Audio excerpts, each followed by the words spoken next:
Hey everyone, if you got ghosted, in this video I'll be talking about why it may have been because they were a narcissist, and if you've been seeing someone and there are some things which are giving you pause, you can figure out if they're a narcissist or not. So by ghosting, I just mean there's no more contact, so no calls, no texts, no social media. By a narcissist, I mean someone with a narcissistic personality disorder. The common or stereotypical interpretation in pop culture is that it's someone who's very into themselves. That's true, but there are some other things to look out for as well, and they also overlap and feed into each other. So a narcissist has an excessive need for admiration. They are envious of other people and believe people are envious of them. They are willing to exploit others for their own gain because they don't have any concern or empathy for others. And of course, the big one is that they believe they are superior to other people. Narcissism has a higher tendency to go untreated compared to other disorders. Due to the nature of it, they actually don't believe that they have a mental health disorder because they don't think they have any flaws whatsoever.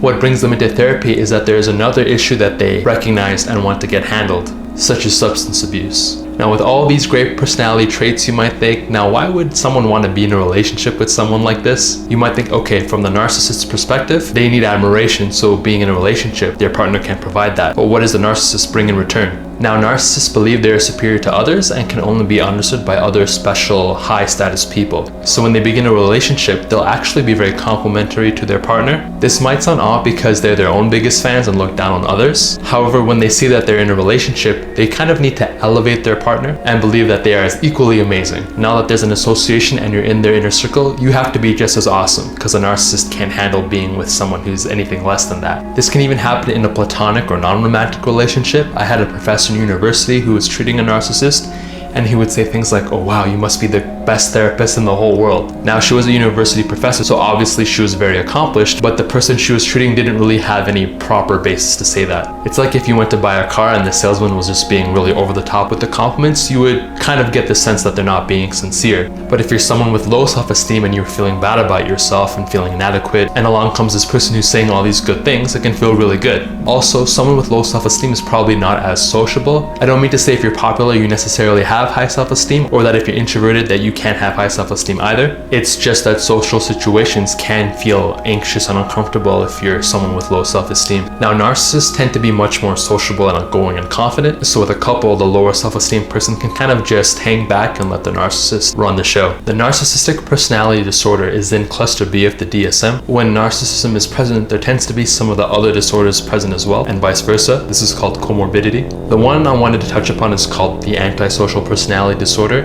In pop culture, someone with this is also referred to as a psychopath or a sociopath. In movies and TV, they tend to be presented as someone very calculating with these long, elaborate plans that they execute with a lot of patience. In reality, they're actually very impulsive and reckless. They tend to get in trouble with the law because they don't think about their consequences long term, hence their inability to make any long-term plans. Narcissism isn't quite to this extreme, but they do tend to be much more impulsive and spontaneous compared to the average person. Even for someone with a regular or high-level sense of self-esteem, the narcissist seems so spontaneous and outgoing, so that's just very exciting and fun to be around. So what causes them to ghost and not be around? This can happen if you are no longer the best source of admiration for them. As narcissists believe that they can only be understood by other high-status people, if they meet someone who they perceive as higher status, they'll prioritize attention on them. It's a bit like someone looking for a stronger and stronger version of a drug. Admiration is their drug, and people in this cluster are more likely to have a substance abuse issue as well. Since they have little to no empathy, your previous relationship with them means nothing. It normally won't be a complete ghosting because they realize this new source of admiration could potentially stop. So it's not uncommon for them to reach out much later and just act like nothing ever happened. Your own feelings are none of their concern. The other cause of ghosting is that it's a form of punishment. Our narcissist believes they are superior to others, so they won't like anything that threatens that. So if you said something that criticizes them in some form, even if it's logical and valid,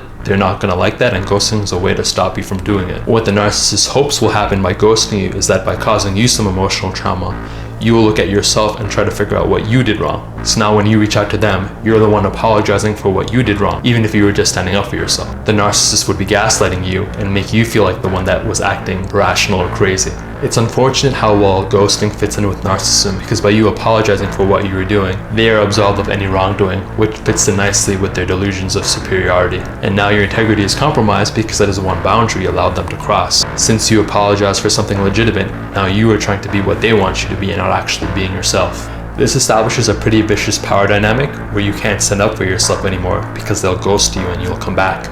This threat of ghosting is like the blade in the guillotine hovering over your neck if you happen to step out of line. So what should you do if you get ghosted? Even though the narcissist was obviously not a good person, you still had this connection with them, so ghosting is never going to feel good. What you need to do is not reach back out and hold your ground. What they want you to do is to find something wrong with yourself. However, you should give yourself a pat on the back for not reaching out and apologizing, because it shows you're not going to let them bully you anymore. They ghosted you because you were able to stand up for yourself, and they got scared that you were getting more of a spine. A narcissist can't be in a relationship with someone who truly understands their own self-worth.